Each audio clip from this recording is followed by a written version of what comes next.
8h30, merci de passer cette matinée avec nous. Nous sommes le lundi 26 juillet, immédiatement la revue de la presse israélienne relayée par Radio J.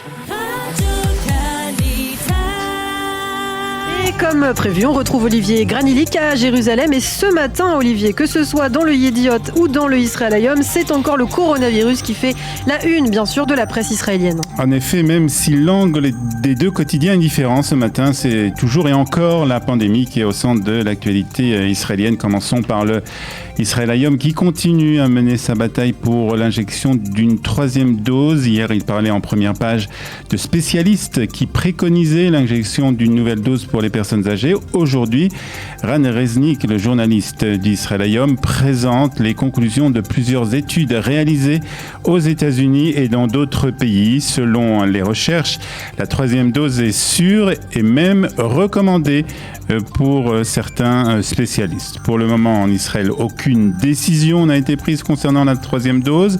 C'est encore à l'étude, déclara Nachman H., le directeur général du ministère de la Santé au Israël Hayom de ce matin. Et quant au Yediot Aharonot, il est ce matin particulièrement critique à l'encontre du gouvernement. Oui, avec Sarit Rosenblum, qui est chargée du dossier de la santé au sein du Yediot Aharonot, qui se déclare, elle, inquiète. À ce rythme, il y aura ici des centaines de malades graves. Ce n'est pas une évaluation, mais c'est la réalité, écrit-elle ce matin dans le Yediot Aharonot. Ce n'est pas comme ça qu'Israël arrivera à vaincre la pandémie, ajoute la journaliste. Toujours dans le Yediot Aharonot, Nahum Barnea, qui part lui en guerre contre le nombre exagéré de ministres et vice-ministres au sein du gouvernement Lapid-Bennett. Hier, le gouvernement a validé la nomination de 2 nouveaux vice-ministres, nous apprend le journal. Il s'agit d'un gouvernement TikTok, du nom de la fameuse application chinoise. Les ministres sont préoccupés avant tout par la façon dont ils sont perçus par le public dans les réseaux sociaux, écrit Nahum Barnea. Et cela se voit particulièrement aussi dans la façon de gérer la lutte contre le coronavirus, conclut l'éditorialiste du Yediot Aharonot.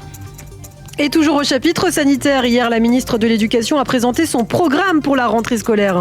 Et là aussi, nous dit le Yediot Aharonot, Ilana, cela a été l'occasion de révéler le manque de cohésion entre les différents ministères de ce gouvernement.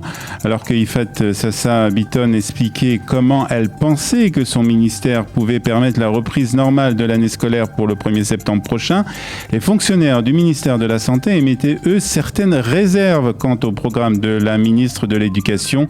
Encore un exemple de l'impression, nous dit le Yediot Aharonot, que personne ne contrôle vraiment la situation et c'est inquiétant, conclut le quotidien.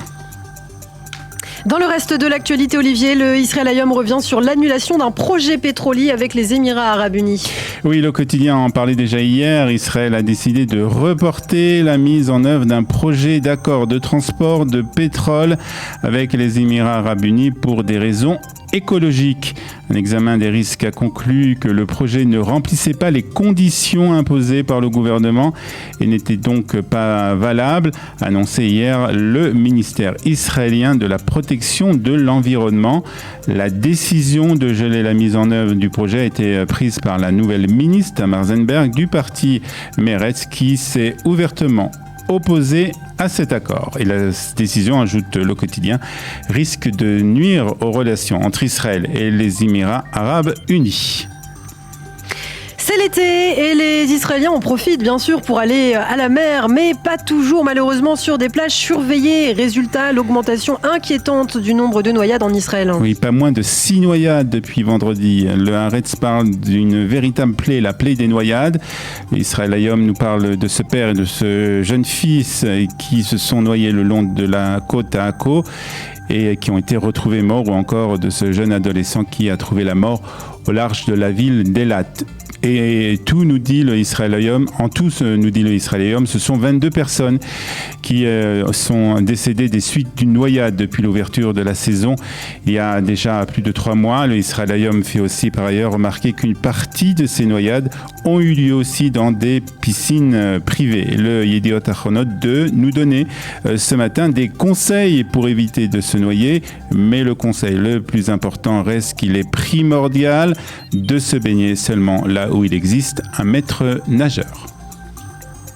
Pour terminer, en marge des compétitions olympiques et au-delà des tensions politiques entre les équipes des différents pays, la presse israélienne nous parle ce matin d'un geste hautement symbolique. Oui, il est trop souvent question de sportifs qui refusent de serrer la main de leur adversaire car il est israélien, comme cela a été le cas dès le premier jour à Tokyo de ce judoka algérien qui a préféré déclarer forfait au lieu de disputer un combat avec un judoka israélien. Et hier, ce qui s'est passé à Tokyo prouve que le sport peut être encore source d'espoir entre les peuples, plus particulièrement entre Israéliens et Iraniens. Une poignée de main qui a été échangée entre l'entraîneur israélien de l'équipe nationale masculine de tchèque de basket et son homologue iranien lors d'un tournoi qui s'est déroulé hier à Tokyo. C'est peu commun qu'un entraîneur israélien dirige une équipe contre l'Iran, a déclaré Ronen Ginsburg, entraîneur israélien donc de l'équipe tchèque au site d'information Ynet. C'est ainsi que se termine la revue de la presse et des médias israéliens depuis Studio Kalita à Jérusalem.